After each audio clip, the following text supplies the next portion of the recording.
It's the Worldwide Sports Radio Network.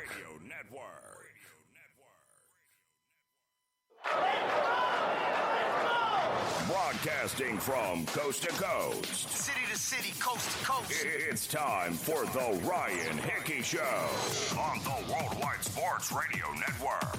If it's happening in sports, it's being talked about right here. And here's your host, Ryan Hickey.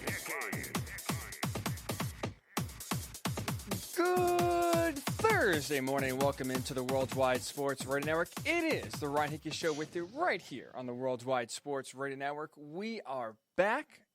Missing Monday's show. Went skiing over the weekend. Went to hit a little Pocono Mountains. Went to the Camelback. As you can see, if you're watching the live stream, my arms are attached. My legs are here. Thankfully escaped with no injuries. As you can see, or maybe as you can tell, not the most experienced skier in the world. Only hit the greens. I mean, let's be honest here. I'm not going down Black Diamonds. I'm not going, not going to the top of the mountain here. But hey, still either way, hit some greens, survived to tell the tale, and we are back here on Thursday. A very enjoyable trip for sure, but it is very, very exciting and very great to be back with you guys right here, as we always are on the Worldwide Sports right now. We're coming to you live from the Big Italy Pizzeria Studios with its great pizza, hot heroes, and phenomenal dinners. All three, the trio. Check out Big Italy Pizzeria in person, Medford, Joe's Pizzeria in Bayshore, or online, wherever you are on this great planet, at BigItalyPizza.com. So today's show will be both current and past events. Obviously, of course, how things on this show work. The biggest breaking news usually happens the furthest point from the next show, and that was true last Thursday. We sign off. Literally an hour later, after we sign off on Thursday, boom, Carson Wentz traded to the Colts. Such as a Colts fan, hopefully you enjoyed the instant reaction I did either on Twitter if you're following at Ryan Hickey Show, or on Instagram if you're following, also the same handle at Ryan Hickey Show. If you didn't like it, if you hated it, my apologies. I'm sorry. But if you liked it, hopefully you found it enjoyable. That was the goal, or funny, or any one of those combined. I'll give you my full thoughts. 2 reasons why I love this trade for the Colts and from their perspective. We'll get into that a little bit later on. Kevin Mather, the now former CEO and president of the Seattle Mariners, had some interesting words, to put it lightly and to put it simply, about his own team and basically about the status of baseball. I want to kind of use his words because to me, this isn't just a Kevin Mather problem. This isn't just a Seattle Mariners issue. What he said to me rings true for a lot of baseball. We'll discuss that to end the show. If you missed it, I'll catch you up as well on his thoughts that came out over this past weekend as well. Russell Wilson, could he actually be traded? Now, the Seahawks say no. But now, as we sit here on Thursday, a few weeks after he made his infamous remarks, first on Dan Patrick's show, then to Seattle media, complaining about the offensive line, wanting it improved, now there's a price that is starting to come out for a potential Russell Wilson trade. We'll tell you what that price is, and could he actually get traded? We'll get to that. Another big quarterback situation seems to be solved, and that is Big Ben returning to the Steelers in 2021. Steelers are in cap hell, to say the least. They are way over the cap. Big Ben is a massive cap, but he actually has the biggest cap hit currently right now at $41.2 million of any player in the NFL. So obviously that is untenable for the Steelers if they want to bring him back. But it seems like they will work together. The two sides will work together in order to get some sort of contract done to bring Ben back in 2021. Is that a smart move? Not only give you my thoughts in 15 minutes, we'll also talk to the very talented host, guy who has boots on the ground in Pittsburgh, Andrew Fillipponi of 93.7 The Fan. He will give us his perspective. Should the Steelers bring Big Ben back? What is the fan take? Do they want Big Ben back, or are they ready for someone else? So we'll get into all of that as well throughout the show. Andrew will join us at 9:40 Eastern here, at least on the East Coast.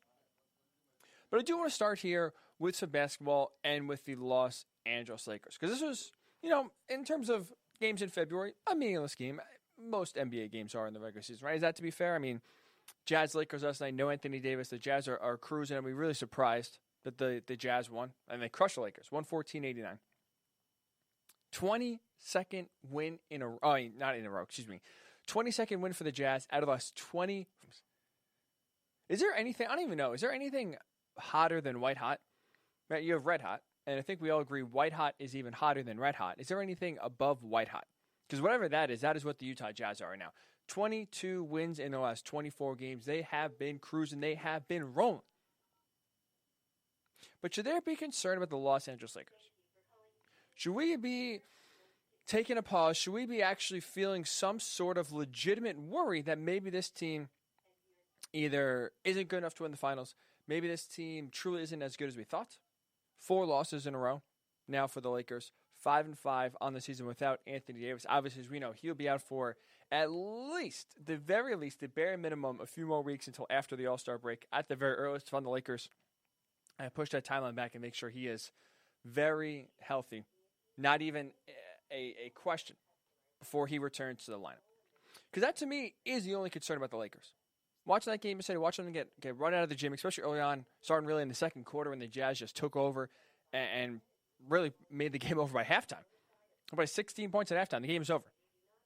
So my only concern with the Lakers, coming out of a February 24th game, in which their second-best player, one of the best top 5, 7 players, depending on how you feel about Anthony Davis in the league, missing. My only concern, and all this does coming out of yesterday, was reaffirm that the only concern for the Lakers, the only thing that could take them down in my mind is health. And I should say, really, lack thereof. Because as long as Anthony Davis returns, and he returns healthy, in my mind, at least, I have no doubt the Lakers will be fine and they will make a deep run to the Western Conference Finals, probably the Finals. And if they get there, honestly, I think they will win the championship and go back-to-back. Because they still, even with AD out now for 10 games on the season, they still have the best defensive rating in all the NBA, and they get that much better defensively when Anthony Davis is in the lineup. He's a great rim protector, makes everyone else around him better, and he makes life a lot tougher if you are an opponent trying to score and trying to get some points on the Lakers. Anthony Davis is there, being athletic, protecting the rim, and forcing shots outside. So if anything, what last night did, and it helped reaffirm, not that there was much doubt, but I think it really concretely puts it in all of our minds, that this team can't win a title without Anthony Davis. Now, I'll be honest, maybe that's an obvious statement to you, and maybe it's an obvious statement now. Like I said, 4 losses in a row. They're 5-5 without Anthony Davis. And a lot of these losses have come to, let's be honest, bad teams. Now, the Jazz are obviously not in that situation. But Thunder, the Lakers struggled with. They lost to the Wizards. Like they have lost and they have struggled with some bad teams of late during the stretch. So sure, maybe it's obvious to sit here and say that, wow, the Lakers need Anthony Davis to be healthy in order to win a title. No doubt. But with the way LeBron was playing up to this point, I don't think that was as much as a confidence thing you could say then as you can now, that the Lakers need AD to be healthy if they want to win a title. Because even at his age, and we highlighted last week, 36 years old, even though he's technically, in terms of games played, on his 21st season in the NBA, if you count all the playoff games, which is just insanity, LeBron was still the lead candidate a third of the way through the season for the MVP award. He showed no signs of slowing down. He actually looked better, to be honest, this year than he maybe at points last year, despite the fact that it was the shortest offseason of his career. Still playing more minutes. And again, still getting up there in age and getting up there in terms of minutes played. But now you see, the leg is starting to slow down. The shots are starting to become short. He's really struggling from 3, especially in the month of February. And that rang true again last night. Missed the free throw the other night against the Wizards short, which would indicate tired legs. This just shows you, LeBron at his age now is at the point where he cannot take a team to the finals on his own like he did in Cleveland all those times. He can't. And that's not an issue, not a problem. That's really not maybe something that's even that earth-shattering of a statement to make. So, I'll be honest, at least in my mind, looking at LeBron, watching how he's played, I wasn't totally ready to write the Lakers off if, let's say, AD was out for the year, and that injury came 2 weeks ago. Because even still, LeBron James is playing some of his best basketball, and Anthony Davis, to be honest, hasn't really even played that well so far this year. He hasn't played like vintage AD. He hasn't played like he has at points in the bubble last year. He's been okay, but his career numbers are down to, or his numbers this year, I should say, are down to what his career numbers are usually throughout his tenure in the NBA. But they need him in the worst way to be healthy and to be 100% if this team wants to win a title. LeBron James admits that he said it last night. It's tough to play and tough to win without one of your best players on the team. It's challenging for all of us, especially some of our young guys, some of our guys that haven't been in this position before, where they need to do a little bit more than what they're asked in a normal situation.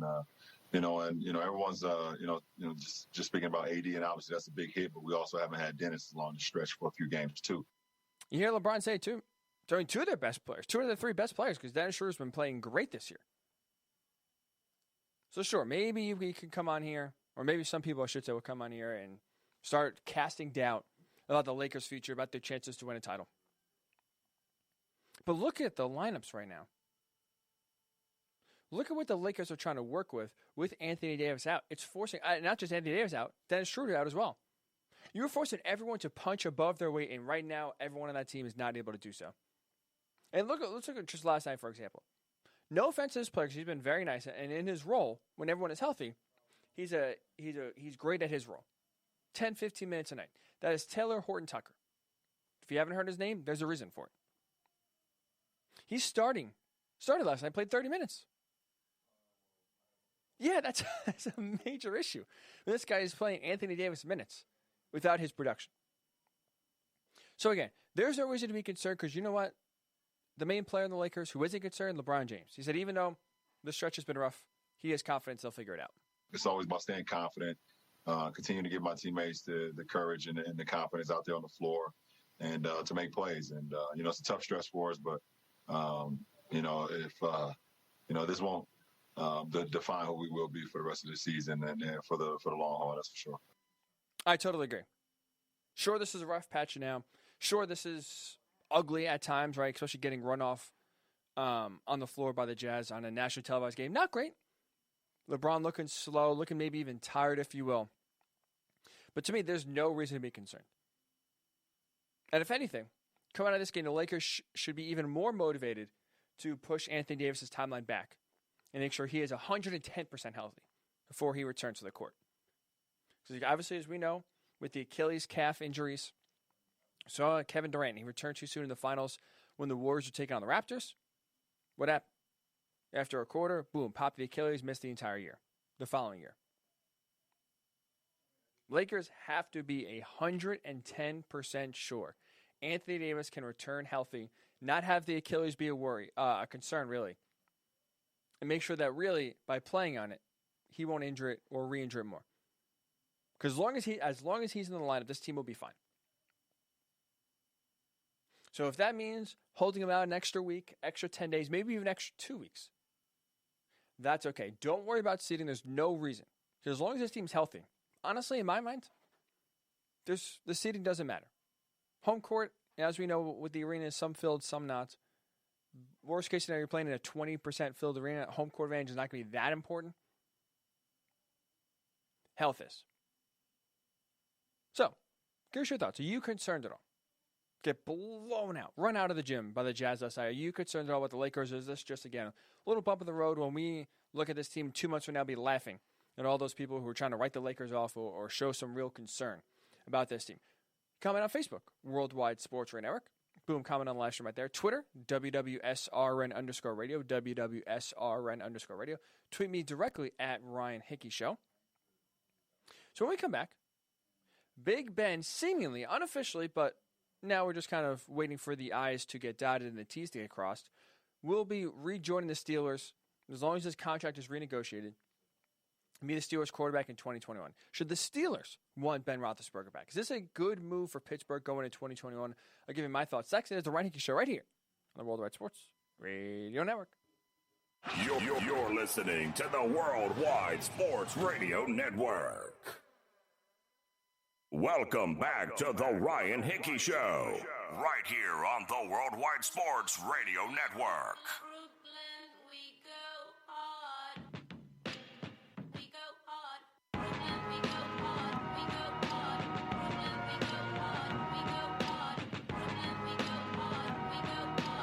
And welcome on in, or I should say really welcome on back into the Ryan Hickey Show right here on the Worldwide Sports Radio Network. The NFL quarterback carousel has been spinning. So far, we've seen Jared Goff, quarterback of the Rams, traded to the Lions. Lions then traded their quarterback, Matthew Stafford, over to the Rams. Colts made a move. They got their quarterback for the future, at least for the immediate future here in Carson Wentz, the Eagles, it looks like they will roll with Jalen Hurts in 2021. The quarterback carousel is busy. Some familiar faces are changing teams. As we know, obviously, last year, Tom Brady leaves New England, goes to the Buccaneers, wins a Super Bowl. And now we will see more and more teams, or I should say quarterbacks changing teams, and less guys starting their career in one place and ending it in that same place. But potentially, one quarterback that could be doing that in his career, start his career in what team, end it with that same team, is Ben Roethlisberger and the Steelers. Because there was questions, there was concerns, there was doubts at some point of what the Steelers were due in 2021 with their quarterback position. And it seems all but certain now, unofficially at least at the moment, but just some contract negotiations that at least Big Ben seems open to negotiating with. The Steelers want to have Big Ben back. So, again, unofficially, it seems like Big Ben will be back with the Steelers in 2021. You have the owner, president of the Steelers, Art Rooney II. He met with Big Ben back on Tuesday, so it was a very productive meeting. The next step in this situation to get him with the Steelers in 2021, negotiate his contract situation, as we mentioned before. It is untenable for the Steelers to bring Big Ben back at his current contract. $41 million cap hit. 41. The highest of any player in the NFL. Steelers currently right now about $20 million over the cap. So you do the quick math, they're $20 million over. Big Ben, $40 million cap hit for 2021. Something has to give there. It seems Big Ben is willing to give. Steelers are willing to obviously work on that contract negotiation to knock it down. And again, it seems at least Big Ben will be back in 2021 for the Steelers. Seemingly, maybe his last, who knows, we'll see. But if it is, he will at least end his career where it started in Pittsburgh. And at least to me, right, the Steelers obviously have a great defense. They started off the season 11-0, win the division, go 12-4, but ultimately lose in the first round at home to the Cleveland Browns in a game that really wasn't close at all. I mean, 20-0 in the first quarter. But even goes further than that, as we know, really the last month or so, Pittsburgh did not play good football at all. They really did not look like a playoff team.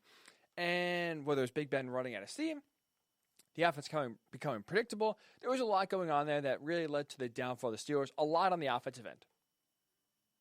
But with that said, when you look at where the Steelers are right now, heading into next season, when you look at where Big Ben is heading to next season, this is one of those perfect matches. Because in my mind, at least, the Steelers need Big Ben next year, and Big Ben needs the Steelers. So sure, upgrade, maybe. But in my mind, at least, this is the perfect marriage, and I think if the Steelers want to have any sort of success in 2021, if their goal, which what they state is to win the Super Bowl next year, this gives them the best chance to do so. Here's why, at least in my mind, the Steelers need Big Ben. An upgrade isn't realistic. I mean, like I said, look, let's just call it for what it is first, and let's take a quick trip back down 2020. The offense, especially the last 5-6 weeks of the season, the offense ran out of gas. The offense absolutely was not explosive. They struggled, especially Big Ben did, mightily throwing the deep ball. Their offense was way too predictable, in part because they had zero running game. Dead last in the NFL in trying to run the ball. So no run game, predictable, couldn't throw the ball down the field. Your receivers dropped a ton of passes. That, in the end, again, led the Steelers to an 11-0 start, maybe 16-0 conversation, right, joining the 72 Dolphins. Well, that led to a first-run exit in the playoffs. Not great. Very sour taste that was left in your mouth if you're a Steelers fan or if you're looking at the Steelers situation heading to next year. But with that said, he still did throw 33 touchdowns last year. He only threw 10 interceptions, and the Steelers had a 12-4 record. So with that said, even with the issues the offense had last year, even though they were, by the end of the year, one-dimensional, even though it was pretty obvious, Big Ben ran out of gas, couldn't really throw the ball deep. The receivers, again, were not winning routes. They were not catching the ball. They had really no even hint of a run game, no prayer of a run game. With all that said, with all that negativity ending the year in 2020, I'll ask you this question. Where is an upgrade? Who is coming in next year and taking this offense to the next level? Who is coming in and making the Steelers a bigger threat in 2021 than they were in 2020? Because again, let's also not forget the circumstances here. The circumstances play a major role in this factor. Steelers are in cap hell. Obviously, they were not anticipating a global pandemic to shut off a massive part of the revenue stream. They were not ready or prepared, nor should they be, for the salary cap to go down in 2021 instead of going up like it has for every single year for the past 15 years.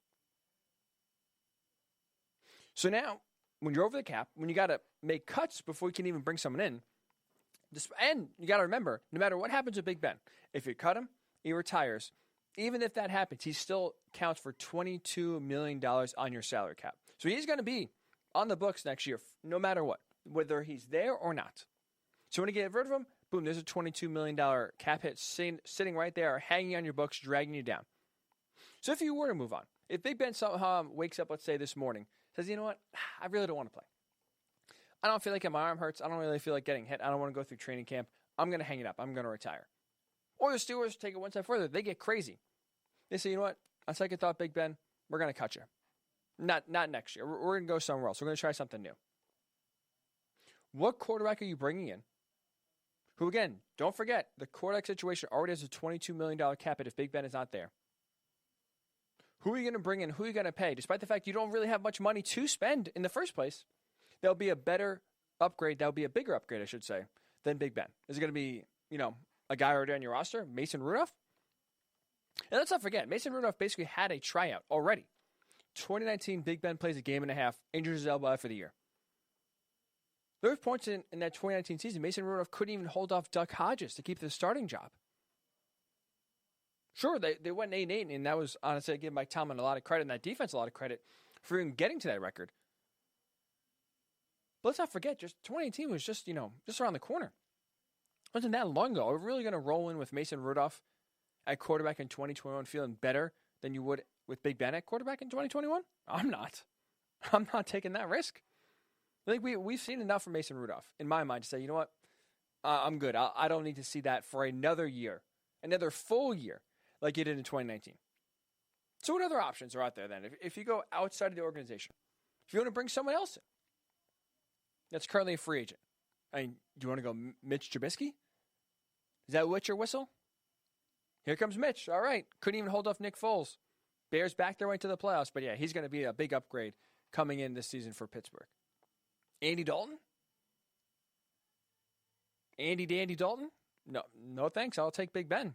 Jacoby Brissett? I like Jacoby Brissett. He is another guy, though, when you look at his play, very cautious as a quarterback, not willing to really push the ball down the field. He has the arm strength to do so. He doesn't take many chances. He doesn't take many risks. Well, that's going to lead to another stale offense that is one-dimensional. That, as we know, just had some main issues coming down the stretch in 2020. I think, sure, it would be a little bit younger version for Big Ben, obviously, than, Jacoby Brissett's obviously a lot younger than Big Ben at 39 next year. But still, is that an option that gets you and raises your ceiling? I don't think so. Ryan Fitzpatrick? I mean, for a game, sure, he can be better. But as we know, Ryan Fitzpatrick, very inconsistent. He's a roller coaster ride.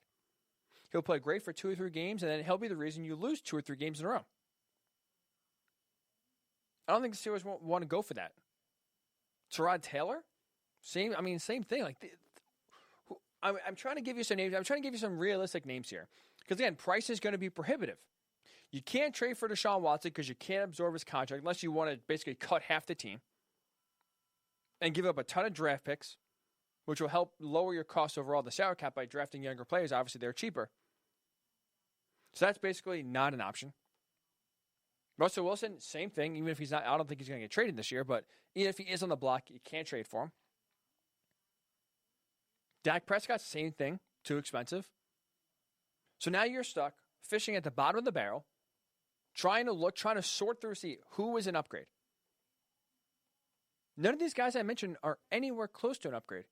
The one name I left off on purpose here, because I tried to give you realistic options, was Jameis Winston.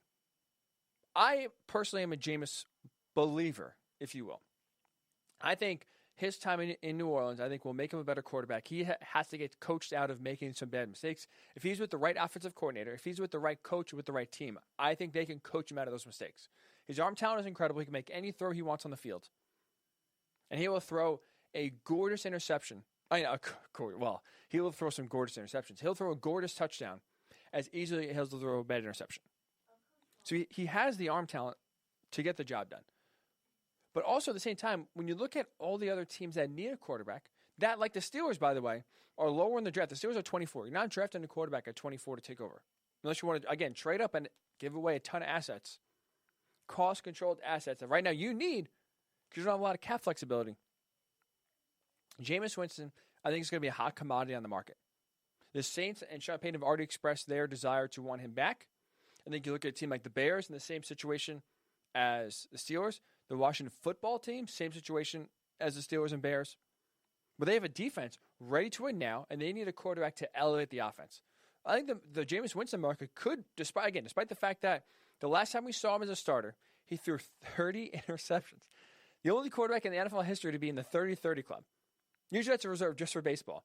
30 touchdowns, 30 interceptions. The last time we saw him, obviously we know, he led the league in interceptions. Ended his career in Tampa Bay by throwing a pick six in overtime to end the game in Week 17. So he can lead the league in passing yards. He can throw a ton of touchdowns, but he can also throw a ton of picks. But even that 1 year in New Orleans behind Drew Brees with Sean Payton, I think that will give teams enough confidence that he can be coached out of his mistakes. That I think the Jameis Winston market in 2021 could be a hot one. Could be a competitive one to where, the price would drive the Steelers out of the conversation. So whether it's Mason Rudolph, Mitch Trubisky, Andy Dalton, Jacoby Brissett, Ryan Fitzpatrick, Tyrod Taylor, I mean, none of these guys are coming in and getting the job done more than Big Ben would. So why not just bring him back? Steelers using the cost analysis here in the right way.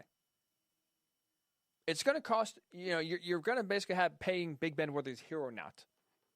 So when you look at the other options, I'd rather pay Big Ben to be here and maybe hopefully squeeze some more life out of his arm one more time than get rid of him, still have to pay him anyway, and then on top of that bring someone else in who marginally is a little bit younger, sure, but are they really that much better? No. And let's just say this. In my mind, I don't think the Steelers are winning a Super Bowl next year no matter who's at quarterback. Like I said, the options just aren't there.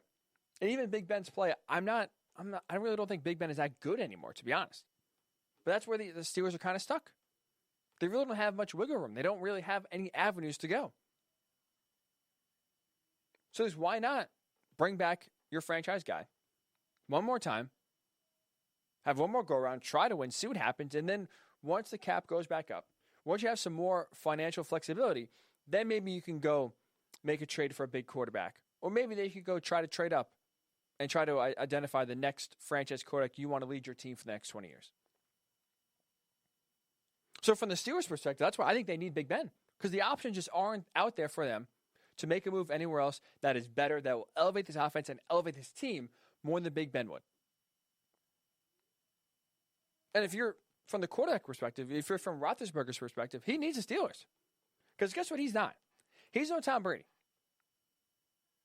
Let's not forget, last year, Tom Brady, again, 42 or 43 years old, going on the free agent market.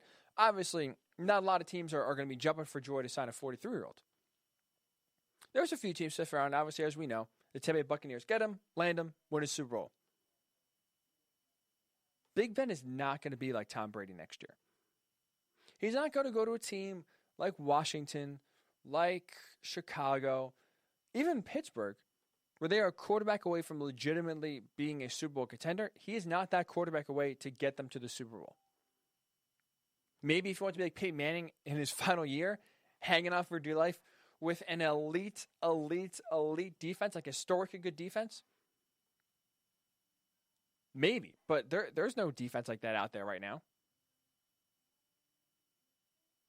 So if he was to get cut, if he was to retire, if he didn't want to take a pay cut and felt disrespected and wanted to go somewhere else, I don't really know I don't think there is a market for him. Like, honestly, what team is out there that would say, oh, yeah, he's an upgrade over what they have? I mean, honestly, if I'm the Washington football team, I look at Taylor Heinicke and how he played, it's crazy to say, how he played in the playoff game and say, you know what, I'll roll with him over Big Ben. Bears, I mean, that is, again, maybe Sam Darnold in the trade market. It was someone I would feel more comfortable with. There is just not a lot of teams in my mind. There's not really any team in my mind that could view Ben Roethlisberger as an upgrade over their current quarterback to try to get them to a Super Bowl. So I don't think Big Ben wants to be embarrassed, where if he gets on the open market somehow, whether by his doing or the Steelers doing, I don't think he's going to have a market. I don't think there's going to be teams clamoring to sign him. So if he wants to play next year, which is obviously why he's come back, and he said multiple times, I want to play one more year, he needs the Steelers because it's not for the Steelers. He's not playing next year. Or if he is, he's not going to, he's going to be in a backup role, and I don't see him at his stature, with his legacy, doing that. He's not going to be signing up to be a backup. So just as badly as Big Ben needs the Steelers, in my mind, I think the Steelers need Big Ben. So I actually think this is a great move for Pittsburgh on both ends. I really like this signing. I think this is going to be the smartest thing for them in 2021. And again, it doesn't make them a Super Bowl contender. I don't think they're winning the Super Bowl anyway. So why not run it back, use Big Ben as a placeholder for one more year so you can finally find the franchise guy when you have financial flexibility, when the cap goes back up. And that way, then you can really make a big push to find the next guy for the next 10, 15 years. But I don't think, at least in my mind, the move is right now, ditch Big Ben, bring in another one of these stopgap guys for a year, and then try to find somehow in 2022, somehow, whether it's trading, whether it's drafting, whatever it is, identifying, trying to fit or find your next guy. So here's your thoughts. You like the Steelers bringing Big Ben back. Is this smart for them? Is this their best option for 2021? Or is there a better option in your mind? Do you like Mitch Trubisky better? Do you like Mason Rudolph better for the Steelers than Big Ben? I'd love to hear your thoughts. Facebook, Worldwide Sports Radio Network. Twitter, WWSRN_radio. At Ryan Hickey Show. Also on Twitter, if you want to tweet me there. You can write on the Periscope live stream, which you can find on the Worldwide Sports Radio Twitter account at WWSRN_radio. Comment on the live stream on Facebook, which is on our Facebook page, Worldwide Sports Radio Network.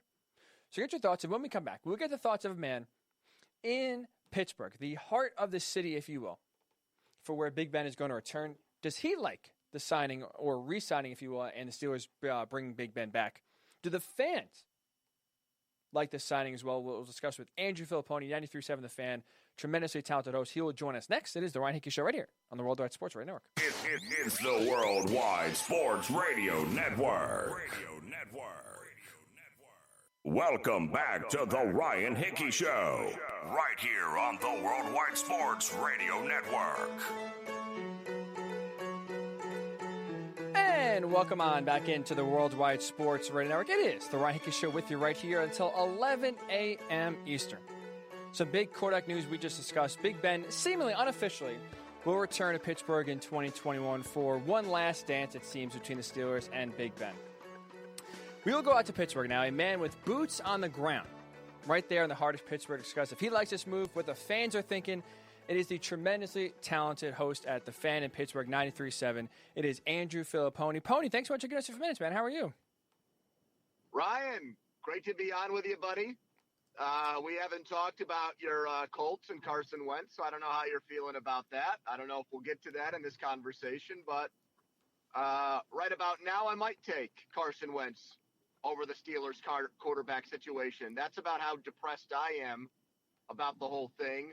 I don't know. That really doesn't speak for all of Pittsburgh, but I know in the Fillipponi household, the last couple of days haven't exactly been celebratory. How about that? Really? So I'll ask. So yeah. Why do you hate it then? Why do you hate Big Ben coming back?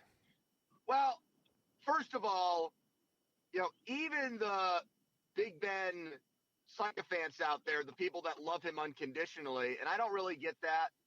I understand there might be 5 to 10 athletes at a given time that people follow and root for more than a team. Your LeBrons, Michael Jordan in his day, Tom Brady now, probably, right? Tom Brady, exactly. That's a very good one.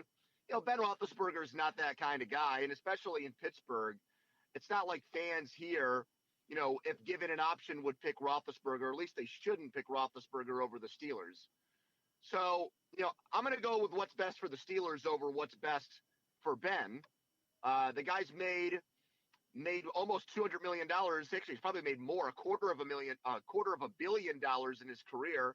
So he's made his money. I'm not really all that interested or, all that excited about him getting an extra payday. So, with that being said, I just don't think the Steelers have any shot of competing or contending for a Super Bowl next year. I think their absolute best case scenario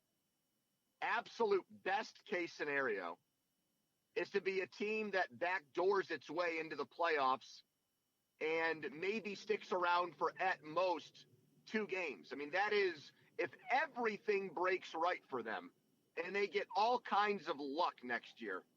You know, what's probably more likely, Ryan, is that they go out and win probably with Ben back at quarterback between 7 and 8 games. And I just don't really – that's not worth a farewell tour for me, a 7 or 8 win team. And the last point I'll make before you ask me another question is, you know, the people that are excited about this, let's wait and see what the agreement is between Roethlisberger and the Steelers, because I'll tell you what, I don't think it's going to be a pay cut, Ryan. And I think he might find a way in this new deal to get more money and more years out of the Steelers. And I think at that point, some of the fans that are, you know, jumping for joy over this might have a different opinion of it if it goes down that way. I mean, at this point, with the way, I mean, unless he's just totally swallows his pride and will take the veteran minimum, I think an extension is coming just to spread that money out, which would be interesting, like you said, to see what happens in 2022 and beyond. I'm just curious, because I would agree with you in that whatever the Steelers do, in my mind, in 2021 at quarterback, they're not going to be Super Bowl contenders, right? Last year, getting off to 11-0 start, that was, and really, we truly know the last month, 6 weeks of the season were really, for the most part, how this team's going to be heading into 2021. But you look at, he's going to be in the books anyway, right? $22 million, whether he's cut, retired, and obviously now if they want to restructure, he's going to be on their books in 2021 no matter what happens. They're in cap hell. They really don't have many other options. So at least for me, I like the deal more because who else are you going to get? Like, no matter what happens, you're not going to be a Super Bowl contender. You're not taking down the Chiefs next year. You're probably not even taking down the Bills or even the Browns next year. So why not just roll with the guy that's been there for the franchise for 15 years and at least just have him be the stopgap guy instead of trying to watch, I mean, Mason Rudolph, you want Mitch Trubisky, Ryan Fitzpatrick next year? Like, that's the thing. They don't really have many other options to go to. I don't want them, because I've seen some of those ideas floated out there. I don't want Tyrod Taylor, Andy Dalton, Ryan Fitzpatrick. To me, that would defeat the entire purpose of moving on from Roethlisberger this year. Right. You don't move off of Ben for veteran quarterbacks that also have very pronounced, well-established ceilings. We know what Ryan Fitzpatrick is. We know what Andy Dalton is at this point. I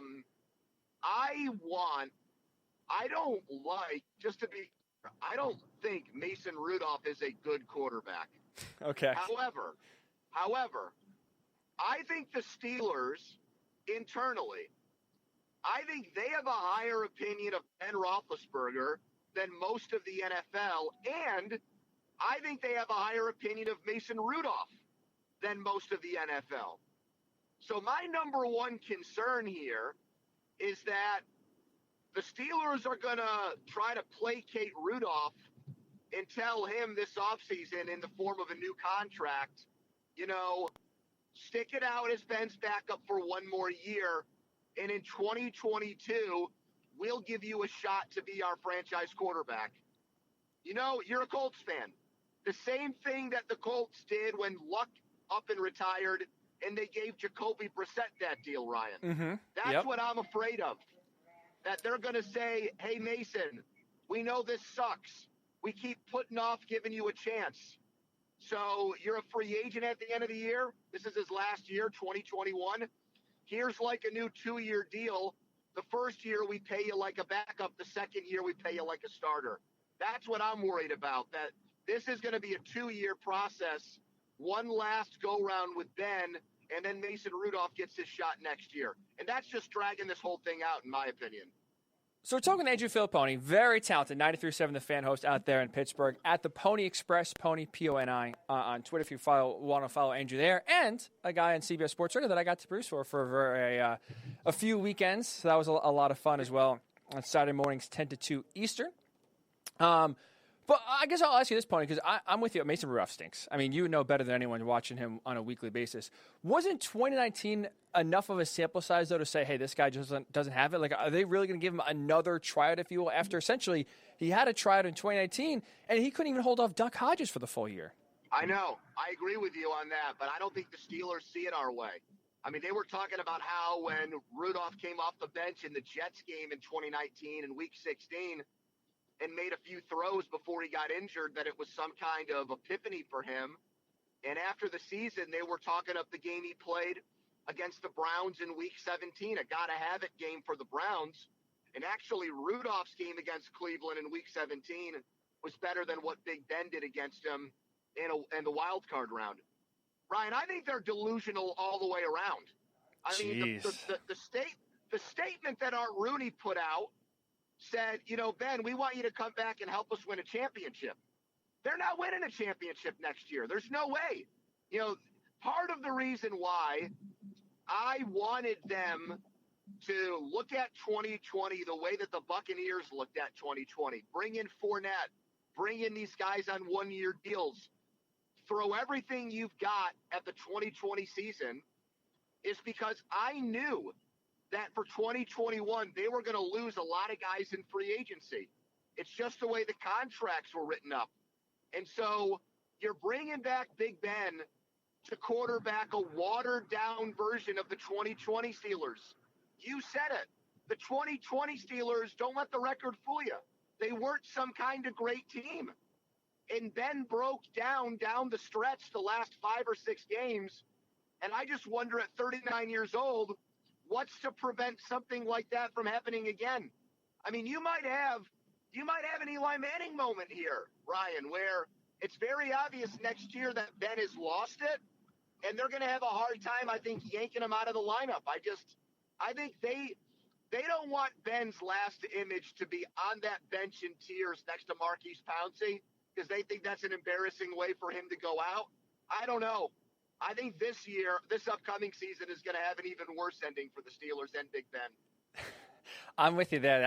Like you said, I mean, at least they made the playoffs last year. Man, you're right. Ryan, you say bring him back. What kind of team do you think they are right now? You think they're better than the Browns and Ravens? No, I don't think they'll be any good. I'm with you. I think best case scenario, they're a 6 or 7 seed fighting in that realm with the Raiders. Let's say teams like that fighting for a playoff push. I don't think they're anything anywhere good. Like the Bears. To me, they'll be the Bears of 2020.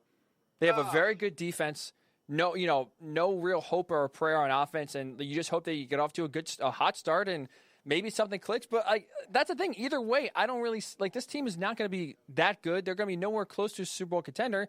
So why not at least stick with the guy you have there one more year and figure out next year when you have cap space, when you have financial flexibility, maybe you can, you're more willing to give up draft picks either for a trade. Maybe Russell Wilson comes free. Who knows? Like next year, at least to me, it seems more. You're way more able to get a franchise guy in 2022 than you are right now. So why not just keep the franchise guy you have now for one more year instead of, again, going for the Mason Rudolph experiment, going for an Andy Dalton? Unless, should they tank? Should you use this year just to be like the Patriots? Look, their defense, the Patriots went 7-9, so if they were tanking, they did a bad job at it. That's true. The Steelers, the defense is very overrated because it doesn't come through in big games. I mean, that's just – I would look Tomlin or T.J. Watt or Cam Hayward or any of those guys in the eye, and I would say that, and I would feel emboldened to say it because the late season collapses and the playoff losses back that up. And you hear every friggin' excuse in the book from Steelers fans that are loyal to the hill and think the organization is always right. They had injuries, no doubt, but every team has injuries. Devin Bush was only in his second year. Bud Dupree was Robin to T.J. Watt's Batman. Mm-hmm. So I don't want to hear that because of those 2 injuries. Now, that gives you an excuse for the way you played against Cleveland in a playoff game, but they didn't even have a friggin' coach. They didn't have an offensive line coach, and offensive linemen were introducing themselves to Baker Mayfield in the huddle. So I don't want to hear any of that. They didn't sack him one time. So their defense is overrated, but to your point, the defense is still good enough where – I have a hard time thinking that they'd be 3-13 or 4-12 bad, I agree. But you got to remember this. They went 6-10 the year before. In 2003, they went 6-10. Mm-hmm. In 2004, they drafted Ben Roethlisberger. So losing 10 games set them up for the next 20 years. That, to me, is unequivocal fact. If in 2003, if Tommy Maddox wins 8 games, they never get Ben Roethlisberger. And the whole course of Steelers history is different. So I think that there is, people say, well, what's the difference between 8 wins and 6 wins? It might be your next franchise quarterback, because that might be the difference, Ryan, between, I don't know, 5 or 7 or 8 slots in the draft. And, you might have to, so let's say you go 6-10 with Mason Rudolph. You might be picking 12th. Well, the quarterback you like might be, targeted for the 8th pick or thereabouts. Mm-hmm. It's a lot easier to go from 12 to 8 than it is to go from like 21 to 8. You know what I mean? Oh yeah. I get it. And I think that the Steelers, look, they've done some things. They traded up for Devin Bush. They traded up once upon a time to get Palomalu. I mean, they won't just stand pat in the draft, but they've really got to love a guy to do that. I'd rather have them give me all the draft capital possible. Ryan, I don't need to watch a competitive football team next year. I've watched them. They've had 8-8 or better since 2004. Okay? For the last 10 years, they've won 3 playoff games. I'd rather, for 1 year, I keep saying this, I'd rather have them take a step backwards for 2 step forwards. So I'm doing everything. Like, I don't want their defense to be great this year. I want there to be holes. I want them to finish it. Honestly, I want them to finish in last place.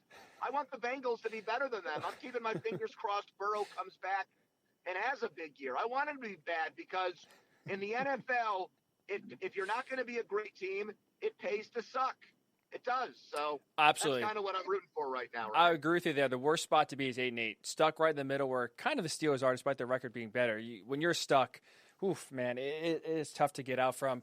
Andrew Fillipponi, 93.7 The Fan, afternoon host, tremendously talented at The Pony Express, PONI on Twitter. All right, so you obviously don't like Big Ben coming back. What's the fans' perspective? What's it been like at the station the last few days? People calling in agreement with you, disagreement? Is there a consensus one way or another? Yeah, I mean, it's about as polarizing as it gets. It really is, it's 50-50. It's probably a little bit more 50-50 because, we're a show that deals in reality. And even though I did a show with Roethlisberger for a long time, and I'm very fortunate to have done a show with him and established a relationship, I'm also not going to BS people. And, I'm not saying that Ben can't make a few more bucks and keep playing. I just don't want him to play for the Steelers. I'm not telling him that he needs to, retire. That he's the worst quarterback of all time, but I'm saying I don't think it's in the Steelers' best interest. So it's 50-50 on our show with the fans. I would say on some other shows that might be a little bit nicer to Ben, it might be 60-40 in his favor, but not much more than that, Ryan. That's really interesting. not. I mean, it's even with some of these other guys, Juju, when Pouncey retired, people aren't like, crying, singing the blues because Pouncey's gone or, because the team's not going to be able to keep Juju. Like, there is a big part of the Steelers nation, of Steelers fans, that wants to see them maybe not rebuild and start over, but turn the page on a new era of Steelers football. And it's really hard to do that with Roethlisberger. One of my other big fears, Ryan, is that they're going to use a first-round pick on a running back to try to solve that problem, which would drive me nuts. And a lot of people now, I've heard it from 2 or 3 people, that if Harris is there at 24, they might take him. And that would drive me. I mean, they'd have to up the dump button on our show. They'd have to put us on a 60-second. They might have to put us on a 90-second delay that day. Holy cow. It would be that bad. Yeah. I'd go on a limb here and say I think you probably get another prank call from Ken Carman if they take Najee Harris in the first round. That is for sure. That's how bad it's gotten, Ryan. Is that we've got the Cleveland Browns are hosts. clowning you. They're trolling us. They're dunking on us, and I can't even fight back because of how the playoff game went. I'm fighting this battle with one hand tied behind my back. I have no chance. It's sad. It really, the tables have turned dramatically, very quickly. Yes. So we'll finish off with this last question for you, Pony, because we are in agreement at least that next year is a lost year for the Steelers no matter what happens at the quarterback position. Yep. Is their best bet going forward, like you said, some fans want them to tear it down. Is it better to tear it down, try to go in the tank for a year, maybe two, get some draft picks, try to, like you said, maybe trade up or get a franchise quarterback through the draft? Or is this a team where, hey, like you said, maybe you sign T.J. Watt to an extension. Maybe the defense still is pretty good. And next year, maybe Russell Wilson isn't happy in Seattle. Maybe, I don't know about you. I don't think Dak Prescott's going to be around long-term in Dallas. He could be available on the free agent market next year. Is this a team for the Steelers? Is it the best direction for them? Tear it down, rebuild, hit the reset button? Or is this a team where, you tread water this year, maybe 7-9, and then be like the Buccaneers, let's say, of 2020, maybe next year in 2022, where you're quarterback away from really getting back to the top? Right. So that's why I said before that, you move on from Ben and you see what Rudolph has. You let him sink or swim, likely sink, likely won't play well. And I would even throw in there, if the guy's not in the strip club, even if he is in the strip club, I might give Haskins a shot. I'm serious. At least give yourself an honest evaluation of the young quarterbacks that you have on your team. One, you always talk about, they always bring up this first-round grade on Mason Rudolph, even though they picked him in the third round, and picked his teammate James Washington ahead of him, so that never made much sense to me. And then Haskins legitimately was a first-round pick. So I'd rather do that. I'm not saying like the Dolphins did, trade Minka, trade T.J. Watt. I think you want to keep those guys around. And then what I'm really getting at here is I want in the 2021-2022 offseason, I want every available option to get a franchise quarterback to be on the table. I want them to have a high enough pick where they can maybe draft someone there. I want them to have, a high enough pick where if they need to take a first-round pick, Ryan, and trade it in a package to get a franchise quarterback, you have that. It's a more appealing pick. If for some reason it's like last year where there's 3 or 4 or 5 guys on the free agent market, well then you've got the money in the cap space to go out and bring another one of those guys in. Remember, no matter what they do with Ben, Ryan, if they do a restructure with him, at some point that dead cap hit, which I think they got it projected at like $14 million. That's going to affect, if he retires after 2021, that's going to kick in 2022. And look, I know the cap will probably go up because of the TV dollars and the pandemic going away, but still, you're going to have to deal with that. So that's my answer. If you're a 6-10 team and you've got every option to find your next guy in the next offseason, that's what I would like to see the Steelers do. It's going to be fascinating. It's going to be a lot of fun. I'm sure Pittsburgh radio will be a lot of fun between now and the end, really this time next year, seeing how this year goes. 93.7 The Fan afternoon host Andrew Fillipponi at the Pony Express on Twitter. Excuse me, Pony. Thanks so much for the time, man. I really do appreciate it. Ryan, anytime for you. You're the best. Thank you so much, man. Appreciate it. I'll see you. See you later. There you go. He's anti-Big Ben. No shot he wants him to come back. Mason Rudolph. Hell, Dwayne Haskins. He said pull him out of the club to start for the Steelers next year. It is fascinating. But we are both in agreement. I think Big Ben Lisa is smart for the Steelers, but we are both in agreement, as you heard. No matter what happens next year, Dwayne Haskins, Mason Rudolph, Big Ben, this team is at best a borderline playoff team. The AFC is getting a lot better, and it is the young quarterback league. Look at the NFC. You have Tom Brady. You had Drew Brees kicking this past year. A lot of the young guys, a lot of the young guns. Aaron Rodgers still obviously in Green Bay at his age. A lot of the young guns, Mahomes, Josh Allen, Baker Mayfield, Lamar Jackson, Joe Burrow coming up now. We'll see what Tua if he can develop. The AFC is a young man's league.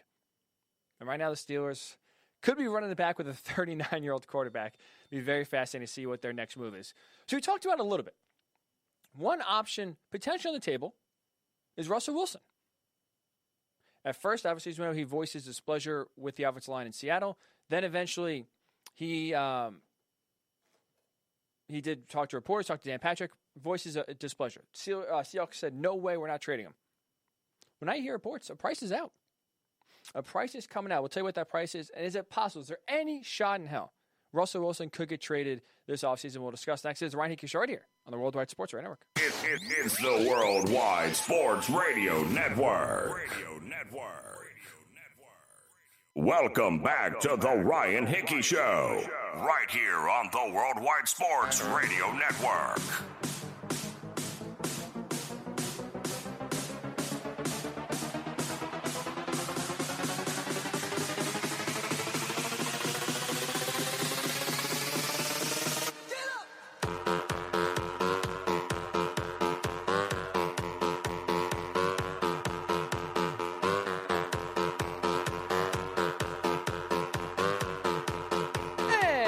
Welcome on back into the Ryan Hickey Show right here with you on the Worldwide Sports Radio Network, coming to you live as we always are. Every segment, every hour of every show from the Big Italy Pizzeria studios, whether it's great pizza, hot heroes, and phenomenal dinners. Check out Big Italy Pizzeria in person in Medford, Joe's Pizzeria in Bayshore, or online at BigItalyPizza.com. You just heard the voice of Andrew Fillipponi, 93.7 The Fan out there in Pittsburgh, boots on the ground. In the heart of the city, where Big Ben is seemingly making his return for 2021. All really is left to do is negotiate a contract. The Steelers want Big Ben back. Big Ben wants to go back to the Steelers in 2021. It seems like a reunion is all but inevitable in 2021 down there in Pittsburgh. And you heard Pony just say it. He is not a fan of that reunion. He'd rather roll with Mason Rudolph in 2021. Hell, even Dwayne Haskins, if need be, in 2021. Kind of flush those guys out if it'll leave no doubt for the Steelers organization that those guys aren't franchise options. Because your Pony say he believes that the Steelers are higher on Mason Rudolph than most teams are. So could it be crazy that, hey, you know what, like maybe we'll put Mason on the bench one more year and then give him a shot to be the starter in 2022? It's almost similar to when Drew Brees got hurt.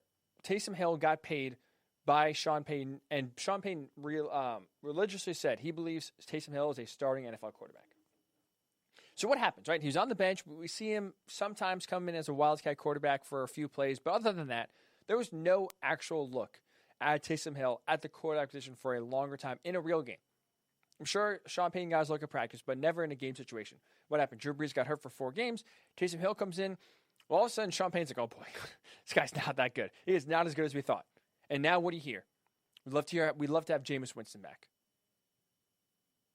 So I get what Pony's saying. Maybe it's a similar situation where the Saints were enamored, and Sean Payton specifically was enamored with Taysom Hill. Always hung his hat on, eventually you'll see. He has a lot of potential. He could be a really good starting quarterback in the NFL. Then you see him in game action, like, oh boy, never mind. Never mind. I wonder if that's going to happen in Pittsburgh. Well, obviously it's not, but with the Steelers thinking in Mason Rudolph having that same sort of philosophy. 2019, we saw him enough. He wasn't that good, but maybe, he's learned a lot. We like what he does in practice. They were impressed, in Week 17 against the Browns. He almost led them to a victory there and almost knocked Cleveland out of the playoffs. Maybe they'd be crazy enough to think that Mason Rudolph legitimately is an option for the Steelers in 2022, which, if that's the case, man, oh boy, you're in big trouble if you're a Steelers fan. Big trouble. So, any thoughts? Is it good for Big Ben to come back to Pittsburgh in 2021? I think so. This is their best option. They're not winning a Super Bowl anyway. So, if I'm a Steelers fan, I'd rather see Big Ben under center than Andy Dalton, than Mitch Trubisky, than Mason Rudolph, than Tyrod Taylor. None of those guys get me going. But I will take Big Ben as the best hope to win a Super Bowl in 2020. So, if you have any thoughts? Facebook, Worldwide Sports Network, Twitter, WWSRN_radio, at Ryan Hickey Show. Also on Twitter if you want to tweet me there directly. Comment on the Periscope live stream if you're watching on Twitter. Or comment on the Facebook live stream as well, Worldwide Sports Radio Network. So we talked about a quarterback coming back in 2021. Most likely that is Ben Roethlisberger. What about Russell Wilson's future? Because right now, how I view Russell Wilson and the Seahawks, their relationship to me is like a married couple. That right now is on a rough patch. Right? They've been together 9 years, which, hey, it's a pretty long time. Marriages ago 9 years, Sometimes the voice gets stale. Things just, stall out. Maybe your voice isn't being heard. And then maybe there are some patches where questions about the strength of the marriage get brought up. Maybe questions about the future of the marriage get brought up. But what happens? when those questions are thrown out there, maybe even some doubt creeps in, what happens? Some tests occur, right? Maybe if you're feeling like your significant other, if your husband or wife isn't maybe listening to you as much, maybe is taking you for granted, you put some tests out, you put some feelers out to maybe test that theory in your mind one way or another to see if that's true. Maybe if you're on the other side, if you're a scorn lover, you try to go above and beyond. You go one extra step to show your affection, to show your true love. Maybe it's doing a nice deed, or maybe you heard the wife nagging you about cleaning the house. And eventually, you know what? You say, I'm going to clean the house without her asking. There's always different ways to either throw tests out there or, test the relationship, test the strength of the marriage, if you will. Try to get an answer one way or another. Well, that's how I view what's going on right now between the Seahawks and Russell Wilson. Because Russell Wilson right now is testing the Seahawks. He put out there a few weeks ago, first on the Dan Patrick Show, then talking locally to Seahawks reporters, that he was upset about the offensive line. He wanted that fixed, and he essentially was saying, I want my voice heard in this organization. I have made requests in the past. I have tried to use my influence to get some decisions made on the offensive side of the ball to help this team get in the right direction to win a Super Bowl. It's fell on deaf ears. So now Russell Wilson is putting the Seahawks to the test. And sure, I don't believe divorce is imminent. I don't think he's getting traded this offseason. But what he is doing is he's laying the foundation, in my mind, for a trade to come down potentially in 2022, depending upon how the Seahawks react to this test. So according to reports, and again, remember when this all first came out, Russell Wilson voiced his frustration, wanted more influence, and used the offensive line as his target to get his message across. Right after that happened, right after Russ voiced his frustration, right after he was asked by Dan Patrick, hey, well, are you on the trade block? Would you get traded? Russell Wilson said that's up to the Seahawks to decide. It's their decision to make. The Seahawks came out right away and said, we are not trading Russ. Definitively, defiantly, he is going nowhere. But now what's happening? Slowly, over the past few weeks, you hear some rumblings of the contrary. Mike Silver, NFL Network, reported that over a third of the league already called the Seahawks to inquire about a trade for Russell Wilson. Now, a lot of teams, that's on them doing their due diligence. That's not the Seahawks calling teams. That team is calling the Seahawks. But from what Mike Silver gathered from talking to these teams making the calls to the Seahawks is that the starting point for a price for Russell Wilson would be 3 first-round picks. If you want to say John Schneider, the general manager of the Seahawks, he's the kind of general manager that will listen to offers. He will never shut his ear. He will never close the door and never not listen to an offer, no matter who the player, no matter what the offer is. Now, the opposite, as we see in Houston with Nick Cassera, their general manager, is that, again, he reiterated this morning to reporters. They are not trading Deshaun Watson. They are not even listening. The phone's ringing. He's picking it up. Hello? Boom. Hanging up. As soon as I'm sure he words the word, boom, hang up. Not entertaining it, not even listening. Well, John Schneider is different. He's listening. And from what Mike Silver could gather, the starting price would be 3 first-round picks. So here we are. Seahawks defining, we're not trading him. Now there's a price being leaked out. Now there's a price. So maybe, again, there's no way he's getting traded this offseason. That is my belief. That's really not a hot take. That is pretty factual. But this is going to be very interesting now, because this could be, again, laying the groundwork for a potential exit from Russell Wilson in Seattle in 2022. Because, again, let's just look at what Russell Wilson is complaining about. It's not the offensive line. He used it as the target. He used that as the excuse to voice his frustration. But it goes beyond just the offensive line itself. It goes beyond just the sacks and just getting hit. Because Russell Wilson is more than anything frustrated that his voice is not being heard. He watched Tom Brady leave New England after 20 years, go to Tampa Bay, have Jason Light, the general manager, have Bruce Arians, the head coach, listen to his input. He is coming to them. He is coming to them, and they listen to his input on personnel decisions, on play calling decisions. Right? He brought in Gronk. He brought in Leonard Fournette. He brought in Antonio Brown, especially Antonio Brown against the wishes of his head coach and Bruce Arians. They listened. The three of them were almost, acted as one. The three of them always discussed each move together, and the group decided, is this best for the team going forward? If so, they'll implement it. If not, they'll move on. Russell Wilson wants that power, and he has earned that right to have influence in personnel decisions, to have a say in play calling and scheme on offense, and have input on team decisions, and he is not getting that. So you heard me say it before. He deserves that right. So now the ball's in the Seahawks court. It's up to them. Because if they maybe take this as a warning shot, because that's what that was. The offensive line comments were a warning shot to, hey, this is what needs to be fixed directly, but also let me have more say, let me be involved in personnel decisions, and from there, I won't be going anywhere. So now it's on the Seahawks. They can listen, address the offensive line, talk to Russell Wilson, have him talk with Shane Walden, their new offensive coordinator, talk about play calling, talk about scheme, talk about what works well for this offense moving forward. And if that's the case, he's not going anywhere. But if the Seahawks don't feel that way, if Pete Carroll's sitting there saying, you're the player, I'm the coach, I make the decisions, sit down. If John Schneider's like, I'm the GM, I get paid to make the decisions, I'm going to be the one making the draft picks, I'm going to be the one deciding the future of the offense, what pieces fit where, what scheme are we running on offense. This time next year, we'll be talking about Russell Wilson on a new team.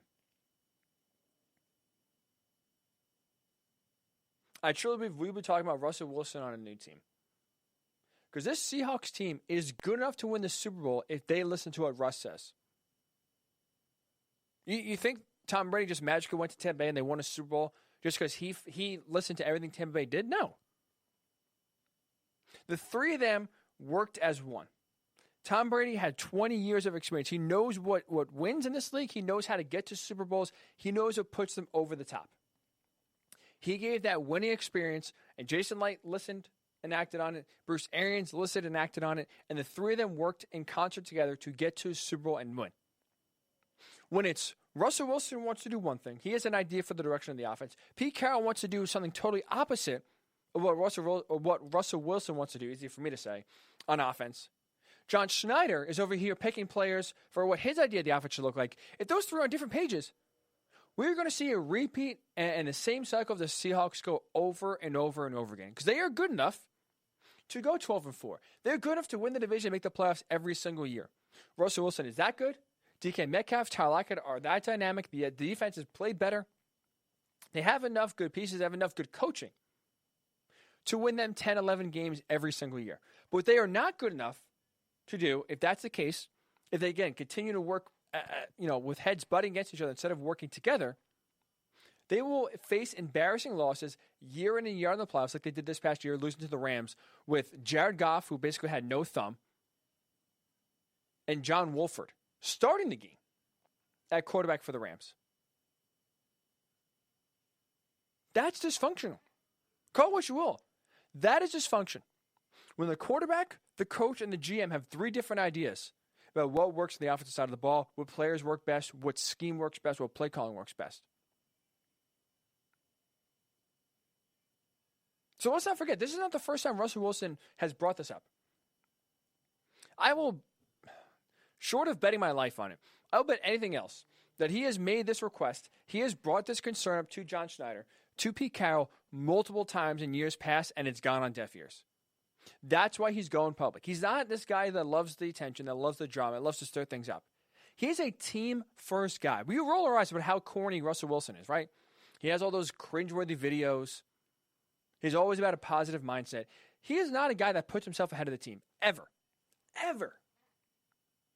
But he saw the writing on the wall. He saw what happens when this team continues to not listen to each other, continue to be on different pages when it comes to the direction of the team, and he knows what that leads to. Early playoff exits. Not getting back to the Super Bowl. Not winning a second Super Bowl with this group. So that is what Russell Wilson is saying. That's what he's trying to put the test to the Seahawks. He is testing Seattle to see, will they actually listen to me? Will they see the direction I'm trying to put this team in? Because guess what? Is it fair to say Russell Wilson knows the best direction, what the best pieces are to get the most out of the offense? I think it's fair to say that. I mean, he's second or third best quarterback. He's a top 3 quarterback in the NFL. He knows what wins. He knows what leads you to the Super Bowl. He knows how to get the most out of himself, the offense, the team. Listening to him will get the Seahawks closer to that Super Bowl goal. Not listening, not being on the same page, will not only lead them to short and early playoff exits, it leads to Russell Wilson leaving the organization, asking for a divorce, getting out, going to greener pastures like maybe Pittsburgh, maybe Washington, maybe who knows? There's plenty of teams, trust me. There'd be at least 25 teams calling the Seahawks to try to get Russell Wilson. He'll have no shortage of options. So the ball's in the Seahawks' court. They want to listen. I think it's best for not only for them keeping Russ, but best for them getting to the Super Bowl. If they don't want to listen, if pride gets in the way, if ego gets in the way, we'll see a repeat of 2020, and we'll see a new quarterback in Seattle in 2022. So I'm curious your thoughts. Should Seattle listen to Russell Wilson? Should players of that stature be able to give influence on team decisions, on personnel decisions, on scheme decisions? Do players and should players have enough power to dictate some of the terms that they think is best for the team? I totally do. I think it's to the betterment of the team, not to the detriment of the team. I'd love to hear your thoughts. Facebook, Worldwide Sports Network. Twitter, WWSRN_radio. At Ryan Hickey Show, also on Twitter. So get your thoughts. And when we come back, a week ago today, the Colts made a big move to grab Carson Wentz from the Eagles to have him be their quarterback for at least the next 2 years. 2 reasons why I love this move for Indy. I'll tell you what those 2 reasons are next. It is the Ryan Hickey Show right here on the Worldwide Sports Radio Network. You're listening to the Worldwide Sports Radio Network. Welcome back to the Ryan Hickey Show, right here on the Worldwide Sports Radio Network.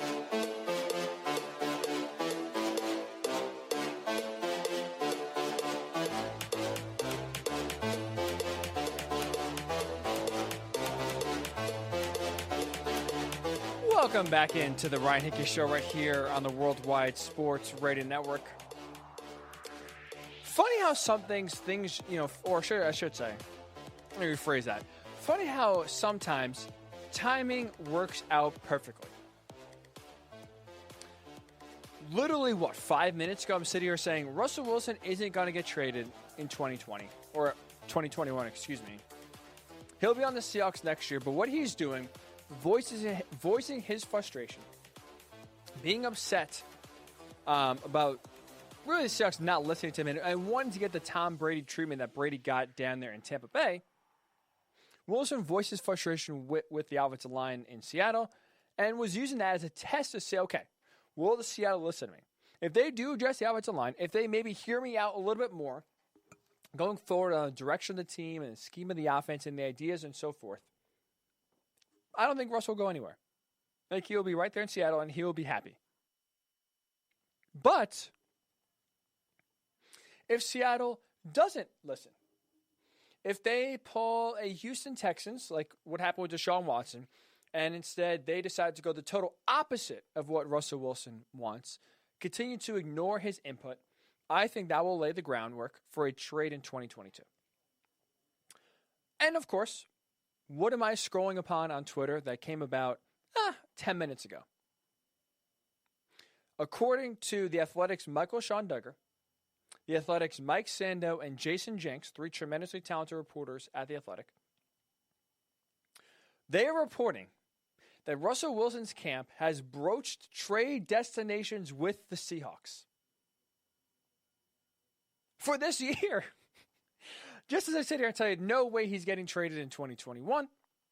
Maybe at best 2022, a trade could come out if Seattle doesn't indeed listen to what Russ is saying and tries to ignore him like they've done the past few years. Michael Sean Duggar, Mike Sando, Jason Jenks are saying Russell Wilson's camp already right now is asking and broaching trade discussions, trade landing spots with the Seahawks if a trade was to go down. Some of the teams named in this are the Dolphins, the Jets, the Saints, the Raiders. And the report continues, some people in the NFL think a trade could happen, quote, in the near future, end quote. So scratch everything I just said from 10 minutes ago. There's a legitimate shot, according to this report, that Russell Wilson gets traded. Mind blown. Absolutely. I am just trying to process that, right? That is crazy. I will say this. Now, I don't think this is actually going to happen. But if I'm Chris Ballard of the Colts, we were just about to get to the Carson Wentz topic, which we'll push back for a little bit. I'm pulling a Josh McDaniels. Remember when Josh McDaniels agreed in principle to the next head coach of the Indianapolis Colts in 2018? They win the Super Bowl that year. They beat the Rams. And after that, well, no, I'm sorry, that was the Eagles Super Bowl. I apologize. It's 2017. They lose to the Eagles in the Super Bowl. Then it was agreed upon that Josh McDaniels was going to be the next head coach of the Colts. He's going to work with Andrew Luck. They already had the coordinators, both the offensive and defensive coordinator, hired that Josh McDaniels wanted. All they're doing is a waiting game for Josh to have the season end. And he reneges on the offer. Yeah, I know I agreed in principle. Yeah, I know it's a handshake deal. But you know what? Second thought, I'm going to stay here in New England. If I'm Chris Ballard, I'm calling up Howie Roseman and doing that same exact thing. Yeah, I know we just traded for Carson Wentz last week. I know it's literally, the ink isn't even dry. Or really technically no ink because it's not even official yet. Yeah, I know we just traded for Carson Wentz just last week. By the way, it's not official. Yeah, unfortunately we have to cancel that trade. Not going to happen. Other avenues have opened up. Other opportunities have come about. And I am making a trade, and I'm making a call, I should say, if I'm Chris Ballard, if I'm the Colts. Get John Schneider on the line. Get Pete Carroll on the line and see what it takes to get Russell Wilson to town. Honestly, I don't care how many picks. Russell Wilson is in the Deshaun Watson boat. 3 first-round picks, 4 first-round picks, 5 first-round picks. If you're the Colts, if you're the Dolphins, if you're the Jets, if you're the Saints, if you're the Raiders, the picks don't matter. Whatever it takes to get Russell Wilson, you got to do. Because you know what? Honestly, is the likelihood, even if Seattle gets 5 first-round picks, what is the likelihood in your mind, if this trade does go down, of the Seahawks getting a quarterback even up to Russell Wilson's caliber, let alone better? Because that's why you trade someone. You trade him and get value. You trade because you think eventually the sum of the parts you get from that trade will equal or surpass the whole that was the player in Russell Wilson in this case. Even if it's 5 first-round picks, are they ever going to be able to draft somebody that will ever reach the caliber of player that Russell Wilson has reached the last 2, 3, 4 years? I mean, if it was that easy, wouldn't everyone have a quarterback at that caliber? Field Yates, and I wanted to get into this more, and we'll do it maybe on Monday. When the Carson Wentz trade went down last week, Field Yates tweeted out, there are 0 quarterbacks drafted in the first round from 2009 through 2016 on their current team. 0. 22 quarterbacks taken in the first round between 2009 and 2016. None of them are on the current team that drafted them. That shows how hard it is to identify and draft and develop a franchise quarterback. It is not easy. These guys do not grow on trees. We think it's easy. We think it's possible. We think it's a no-brainer. Oh, tank and you'll be fine. There is no guarantee that any quarterback taken in the draft will succeed with your team for a multitude of reasons. So when you got someone, when you got a player there, you got to do whatever you can to hold on to him. Which, again, goes back to the reason why I don't get why the Seahawks wouldn't listen to Russell Wilson. I don't get the downside. I don't understand the negative aspect of listening to what your franchise quarterback is saying. Like, honestly, what good would that do? He's saying it from a spot of helping the team. He's saying it from a position of trying to make the team better. And you're going to just flat out ignore what he is saying. Makes 0 sense to me. So in case you're just tuning in, welcome. It is the Ryan Hickey Show right here on the Worldwide Sports Network. We just wrapped up a segment talking about how there's no way Russell Wilson will get traded this offseason. I think he's laying the foundation for potentially getting his out in 2022. Well, I am wrong. Because according to Michael Sean Duggar Mike Sando, Jason Jenks, all three of those fellas on The Athletic. They're reporting that Russell Wilson's camp has broached trade destinations with the Seahawks. Some teams included, some teams named in these talks, the Dolphins, the Jets, the Saints, the Raiders. Some people think a trade could happen, quote, in the near future, end quote. So maybe Russell Wilson's out, his ouster is coming sooner than we think. But man, what a colossal mistake that would be for Seattle. What a disaster. What an embarrassment that would be if Pete Carroll and John Schneider put their pride ahead of a quarterback who, obviously, sure, when they won the Super Bowl, he wasn't the reason why they won. It was a defense. But he has successfully guided the Seattle team from the Legion of Boom, a defensive-minded team first with an offense that kind of sputtered and wasn't great, to now the reason why the Seahawks are winning games, the reason why the Seahawks are winning divisions and making the playoffs every year is solely because of Russell Wilson and his play. The Seattle Seahawks have made that transition pretty seamlessly, to give him a lot of credit, to be honest. Sure, it was rocky when there's some big personalities from the Legion of Boom, when Russell Wilson, when Cam Chancellor, when Earl Thomas, and other names on the defensive side of the ball were frustrated and the way Russell Wilson, especially early on in his career, was getting babied by the coaching staff. They had prided themselves on competition.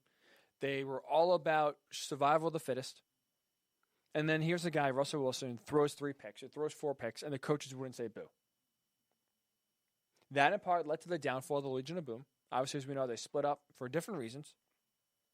But in doing that, in splitting up, the team was still able to stay afloat and still be competitive because of Russell Wilson. And he has grown into the leader.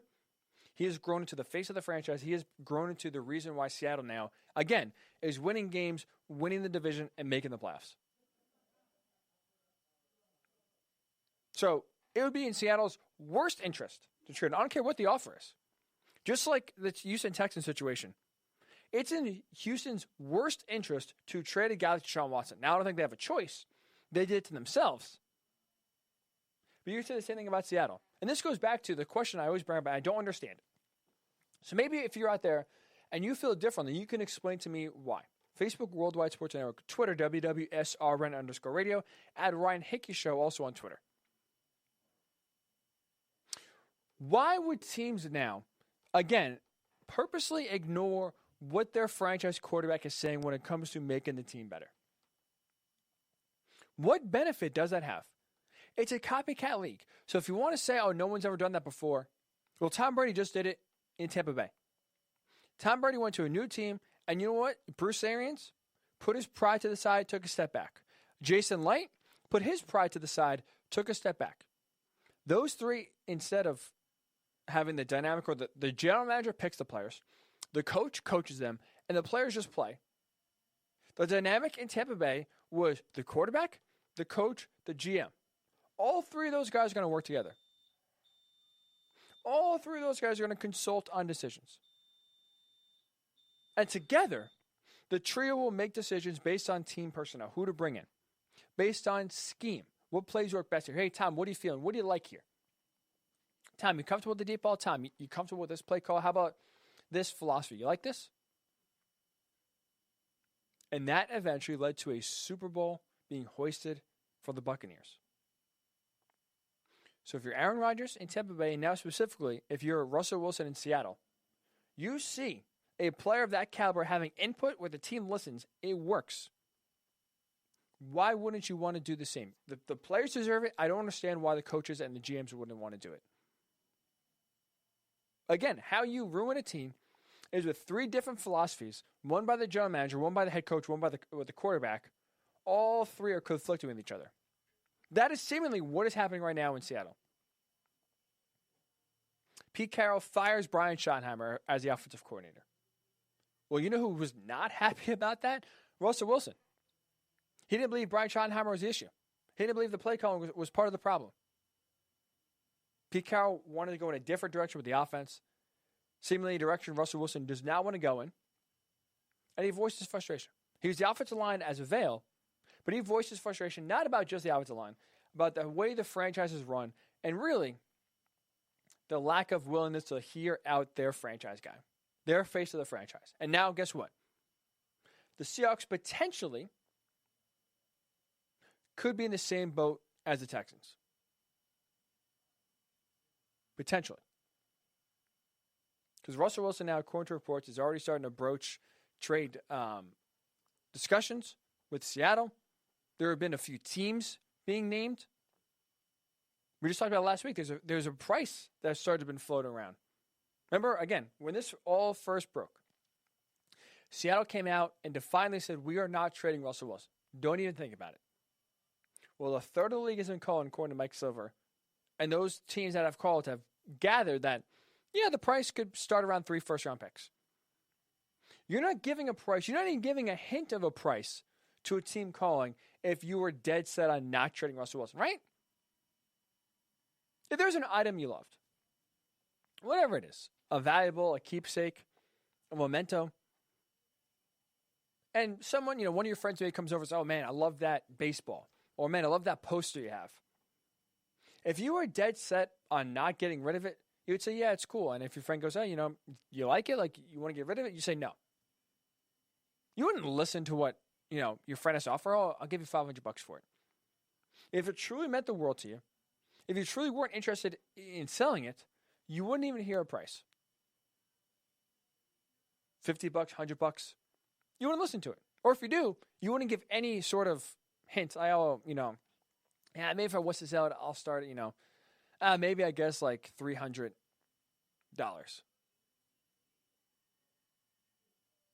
Prices now are starting to come out about Russell Wilson, which means the thought of the Seahawks trading Russell Wilson is starting to become more and more and more likely. And now again, Corny Athletic, Michael Schondugger, Mike Sando, Jason Jenks. Russell Wilson's camp has broached trade destinations with the Seahawks. Dolphins, Jets, Saints, Raiders have been mentioned. Some people in the NFL, this report continues, think a trade could happen, quote, in the near future. My goodness gracious. So here's what we'll do. We'll take a quick break. When we come back, what team should be in the market for a Russell Wilson trade? Who should be making a call? Who should be getting on the horn and saying, we need Russ here? So we'll do that next to finish off the show. It is the Ryan Hickey Show right here on the Worldwide Sports Radio Network. You're listening to the Worldwide Sports Radio Network. Welcome back to the Ryan Hickey Show, right here on the Worldwide Sports Radio Network.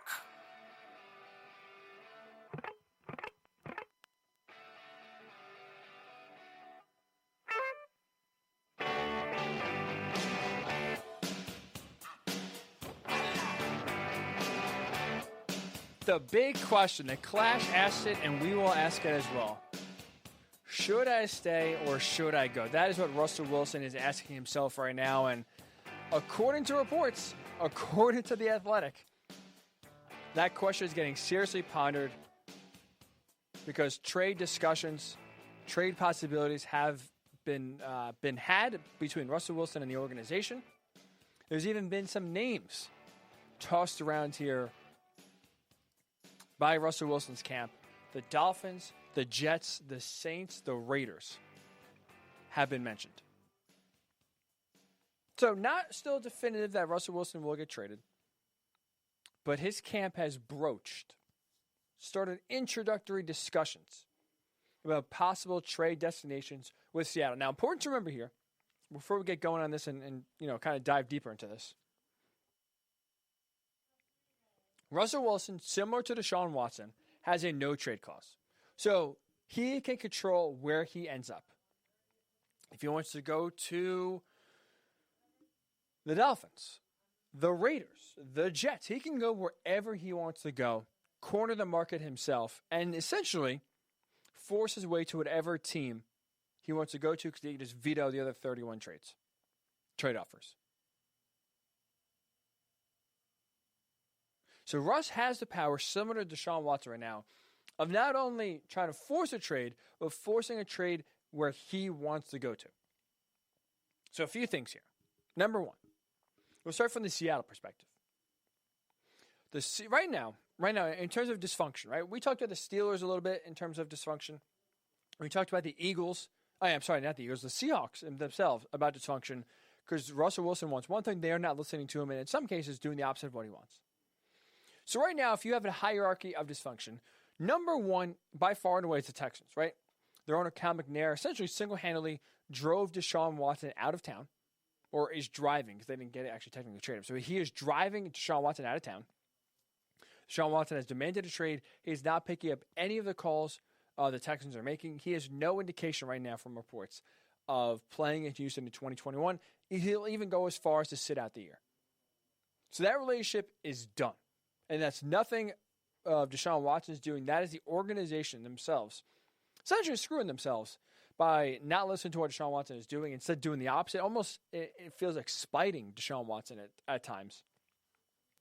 And that has led to a very bad relationship and one that he no longer wants to continue down there in Houston, despite signing that contract extension back in September. Okay, so it's tough to beat that in terms of dysfunction rankings.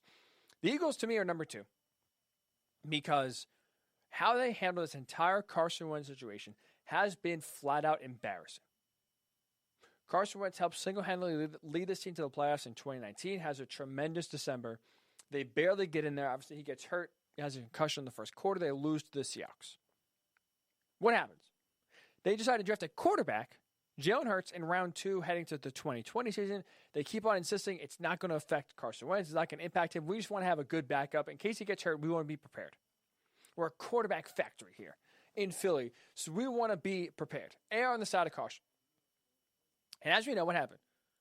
Carson Wentz went in the tank. Now, how much had to do with the Jalen Hurts draft pick? How much had to do with the coaching? There's a lot of factors going to the demise of Carson Wentz in 2020. But I can tell you this. I can guarantee you this. The drafting of Jalen Hurts did not help the situation at all. So now you have a franchise quarterback who was going to be the MVP in 2017 if he didn't get hurt, who did help lead, at least set the table for Nick Foles to come in there and lead them to the Super Bowl. You paid him the big contract. You said he's going to be the guy. You traded draft assets and draft capital to draft or to trade up to draft Carson Wentz going up to number 2. And then because of your own doing, partially Carson Wentz's fault, but because of your own doing, you alienate Wentz, you help expedite his exit out, and he forces a trade, and you drive down the market yourself, in part because now you're trying to sell an asset coming off the worst career year and one of the worst years a quarterback had in 2020. Should be the Eagles, because a lot of this falls on themselves for how they handled the entire Wentz situation. To me, they could be blamed for getting pennies on the dollar for a guy with MVP potential still in Carson Wentz. Well, the Texans take a step down. The Eagles take a step down because right now, number 1, sliding in number 1. If now this is a big if. Now this report is not saying Russell Wilson has been traded. This report is not saying he's demanding a trade. All this is saying is Russell Wilson's camp has broached trade destinations with the Seahawks. But if this was to go down, if Russell Wilson does eventually ask for a trade, does force his way out, and the Seahawks acquiesce and they say, you know what, we're going to trade you, they will jump up to number 1. They will surpass the Texans in terms of the most dysfunctional and flat out and frankly the stupidest organization in the NFL. Without a doubt. Without a doubt in the world. If they trade Russell Wilson, they are the tops for the most dysfunctional, dumbest, stupidest, whatever adjectives you want to use there. That will be the Seattle Seahawks in number 1. Because what you don't do is trade a franchise guy in his prime, the main reason why you are still winning games. For what? Honestly, for what? Even if it's, let's say, for example, if you trade him to the Jaguars, let's just say for argument's sake, and it's Trevor Lawrence, you get number 1 plus a bunch of other picks. There's no guarantee Trevor Lawrence can reach the level Russell Wilson has reached already. He's a top 3 quarterback in the NFL. He is a top 3, without a doubt, quarterback in the NFL. So to get rid of him, still at his peak, this is not Big Ben where he's 39 years old, his play is declining, and you're trying to move on. This is Russell Wilson, 32 years old, MVP first half of the season, Obviously, the wheels came off the second half. But this is a guy you hitch your wagons to, you don't get rid of. That's why the Seahawks, if they do, for whatever reason, decide to trade Russell Wilson, I don't care how many picks it is. 10 first-round picks. I don't care.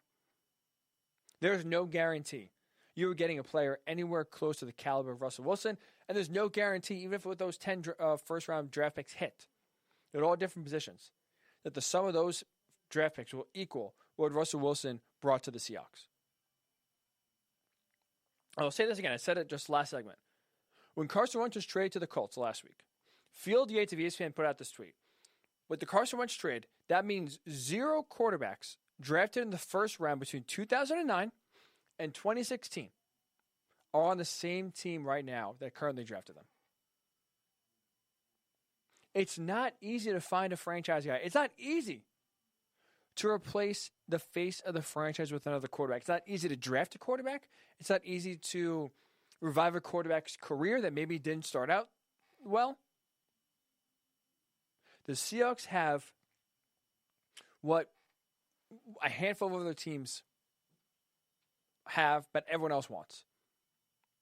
A bona fide stud quarterback. And the Seahawks could fall right in the same trap as the Texans, where they'll be forced to give him away because of their own doing. Because they didn't want to listen to Russ. They didn't want to hear his input when it comes to team development, when it comes to offensive scheming and game planning and play calling and player selection. Could you imagine? Like, honestly, if you're a Seahawks fan, if you're just an NFL fan, I'll put it this way. Would you rather have John Schneider and Pete Carroll? Or would you rather have Russell Wilson? Because that's essentially what's happening here. If Russell Wilson is traded, the front office is telling you, I'd rather have John Schneider and Pete Carroll on board than Russell Wilson, the actual player. Is any Seahawks fan signing up for that? Hell no. And if you were, I'll check you into a mental institute, because that's concerning. You always get the player. The player can make the players around him better, and that's what Russell Wilson has done. And it's also way harder to find a guy of Russell Wilson's caliber. So sure, you can maybe give the Seahawks credit. They found Russell Wilson later in the draft. They were the ones who developed him. They'll do it again. I mean, as we've seen, again, 0 quarterbacks taken in the first round from 2009 to 2016 are on the current team.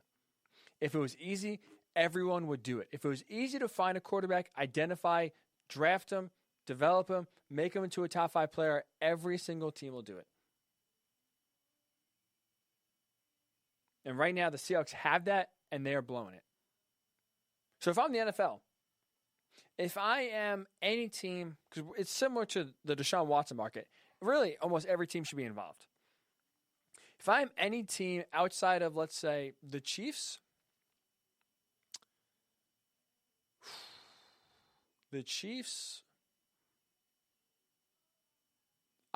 I'll put the Buccaneers in there. You're not going to get rid of Tom Brady.